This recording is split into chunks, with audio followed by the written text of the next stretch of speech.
Existem incontáveis histórias natalinas, filmes focados em Papais Noéis assassinos, mas talvez não tão surpreendentemente quanto essa. Foram alguns Papais Noéis assassinos da vida real, e neste vídeo eu vou falar sobre as histórias perturbadoras de alguns deles. Joseph e Alice adoravam o Natal.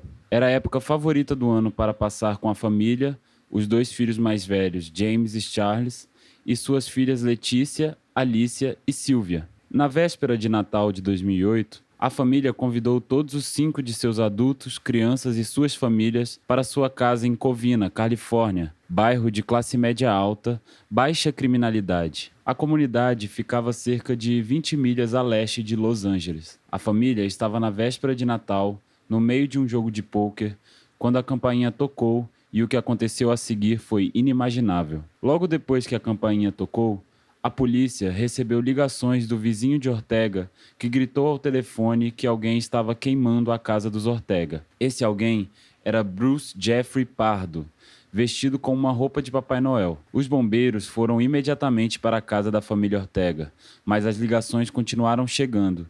E alguns inclusive relataram que ouviram tiros vindos da casa e quando a polícia chegou ao local, era um pesadelo total. Os únicos sobreviventes da família que a polícia conseguiu localizar foi Letícia e seu marido e sua filha de 8 anos, que conseguiu escapar da casa e chegar à casa do vizinho. Agora ok, espere um segundo. Os oficiais estão lá, eles estão tentando. A filha de Letícia, no entanto, foi baleada. Então, a família já tinha feito seu caminho para o hospital. O que aconteceu foi que Sylvia Ortega Pardo, ex-esposa de Bruce Pardo, havia finalizado seu divórcio uma semana antes do ataque. Isso aparentemente fez Bruce explodir da pior maneira imaginável, e esta era sua maneira de se vingar.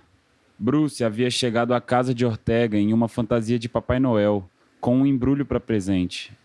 O pacote contendo um compressor convertido para fornecer gasolina dele e pelo menos 4 revólveres semiautomáticos milimetrados. A sobrinha de 8 anos, Katrina, a filha de Letícia, correu para atender a porta na emoção de ser saudado com o Papai Noel e levou um tiro na cara. Felizmente, ela sobreviveu. Bruce, então, começou atirando indiscriminadamente em fuga. Depois que ficou sem balas, Bruce pegou seu lança-chamas caseiro para pulverizar 18 galões de gasolina para dentro da casa, causando um incêndio tremendo. No meio da investigação dessa cena caótica, a polícia recebeu uma dica de uma vizinha. Ela e seu marido tinham visto um carro saindo do beco sem saída por volta de 11h45 da noite. A polícia começou a procurar pela casa dos Ortega. Eles encontraram corpos queimados. Após o reconhecimento, mais tarde foram identificados como membros desaparecidos da família Ortega.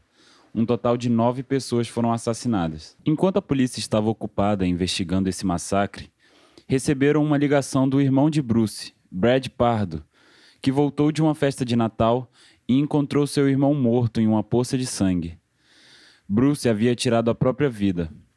A polícia, do dia do Natal, entrevistou Letícia, que disse que apesar do Papai Noel ter traje, barba e chapéu, que ela poderia identificar o atirador.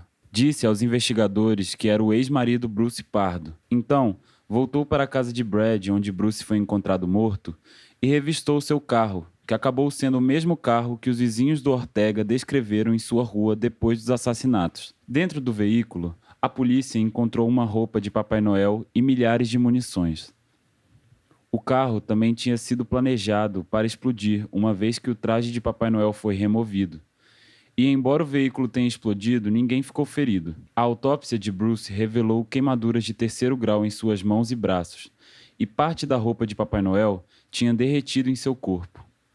A polícia também encontrou US$ 17 mil em dinheiro agarrado, enrolado em suas pernas. A polícia acreditava que ele não planejou oficialmente se matar. Na mesma época, um homem relatou um carro suspeito estacionado na frente de sua casa. A polícia verificou as placas e descobriu que o carro havia sido alugado por Bruce. Embora o carro não fosse manipulado, era embalado com suprimentos, incluindo roupas, água, comida e mapas dos Estados Unidos e México. A polícia acredita que Bruce estava planejando sobre a sua fuga para o México após seu assassinato. E este era o seu veículo de fuga. O veículo também estava estacionado a cerca de 500 metros da casa de Scott Nord, advogado responsável pelo seu divórcio.